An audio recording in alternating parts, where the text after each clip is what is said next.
আল্লাহ তাআলা বলবেন, মালাকুল মাউত তুমি তো সবাই রে মারছো, এবার তুমি মরো, এবার তুমি মরো।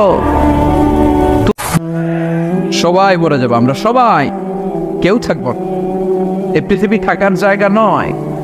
কিয়ামতের সময় আল্লাহ তাআলা মালাকুল মাউতকে বলবেন, সবার রূহ কবজ করে ফেলো, সবার, কেউ থাকবে না, সবার রূহ কবজ হয়ে যাবে। আল্লাহ মালাকুল মাউতকে বলবেন, মালাকুল মাউত কি অবস্থা? বলবে সব শেষ। মাইয়াপ্পা, কে বাকি? মালাকুল মাউত বলবে জিনেরা বাকি, যাদেরকে দেখা যায় না। আল্লাহ বলবেন জিনদেরকেও শেষ করে ফেলো, রূহ কবজ করো। মালাকুল মাউত আজরাইল জিনদের রূহ কবজ করবে।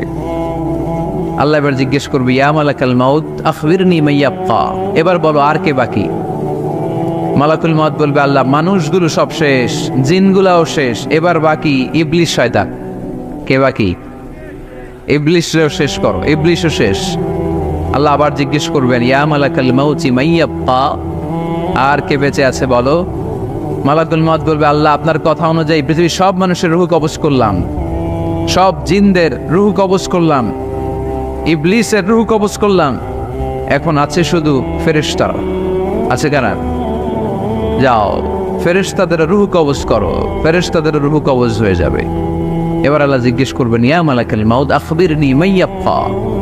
মালাকুল মাউত বলবে, আল্লাহ আপনার কথা মতো ধরে ধরে সব শেষ, ফেরেশতাও শেষ, চারজন ছাড়া।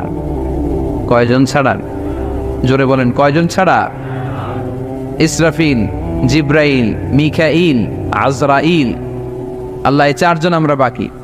আল্লাহ বলবে, যাও ইযহাব ইনতালিক ইলা জিবরিল ওয়াকবাদ রূহা, জিব্রাইলের রূহ কবজ করো। ইযহাব ইলা ইসরাফিল ওয়াকবাদ রূহা, ইসরাফিলের রূহ কবজ করো। ইযহাব ইলা মিকাইল ওয়াকবাদ রূহা, রূহ কবজ করো। ওই তিন ফেরেশতাও শেষ। এবার আল্লাহ তাআলা জিজ্ঞেস করবেন, ইয়া মালাকাল মাউত আখবিরনি মাইয়াপ্পা, হে মালাকুল মাউত আর কে বাকি আছে বলো? মালাকুল মাউত বলবে, আল্লাহ আপনার কথা মতো মানুষগুলো শেষ, জিনগুলো শেষ, ইবলিস শেষ, আমার বাকি তিন ভাই ইসরাফিল, মিকাইল, জিব্রাইলও শেষ, শুধু আমি, শুধু আমি। আল্লাহ বলবেন, কেউ নাই? মালাকুল মাউত বলবে, না আল্লাহ কেউ নাই। এবার আল্লাহ তাআলা বলবেন, মালাকুল মাউত তুমি তো সবাই রে মারছো, এবার তুমি মরো, এবার তুমি মরো, তুমি মরো। শোনার সাথে সাথে মালাকুল মাউতের কাঁপুনি ছুটে যাবে, খিঁচুনি এসে যাবে ভয়ে। আল্লাহ বলবেন, কাঁপুনি দিয়ে তো লাভ নাই, কারণ কুল্লু নাফসিন যায়িকাতুল। রব্বুল আলামিন বলবেন, মালাকুল মাউত কেঁদো না, এটাই দুনিয়ার বিধান, আমি আল্লাহর দেয়া বিধান, এটাই, জন্মালেই মরতে হয়। যাও, জান্নাত জাহান্নামের মাঝখানে একটা জায়গা আছে, জায়গাটার নাম হলো আরাফ। এই আরাফের মধ্যেখানে যে দাঁড়া, ওখানে যে মালাকুল মাউত কাঁপতে থাকবে।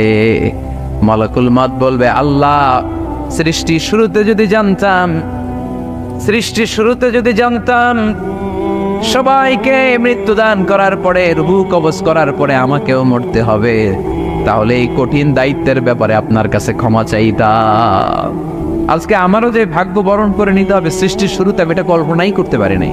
আল্লাহ বলবেন, নো টক, মুত, ইয়া মালাকাল মাউত, মর, মরে যা, মর, মরে যাও। বলার সাথে সাথে মালাকুল মাউত এক বিকট চিৎকার হাঁকিয়ে মরে যাবে। মালাকুল মাউতের চিৎকারটা সেদিন এত ভয়ঙ্কর হবে, বিষ্ণু ইসলাম বলেন, ওই চিৎকারের আওয়াজ যদি পৃথিবীর মানুষেরা কান দিয়ে শুনতে পেত, তাহলে কিয়ামত সংগঠিত হওয়ার জন্য আলাদা করে ইসরাফিলের সিঙ্গার প্রয়োজন হতো না। ওই চিৎকারের আওয়াজে প্রতিটা মানুষ কানের পর্দা ফেটে ওই জায়গায় লাশ হয়ে পড়ে যেত।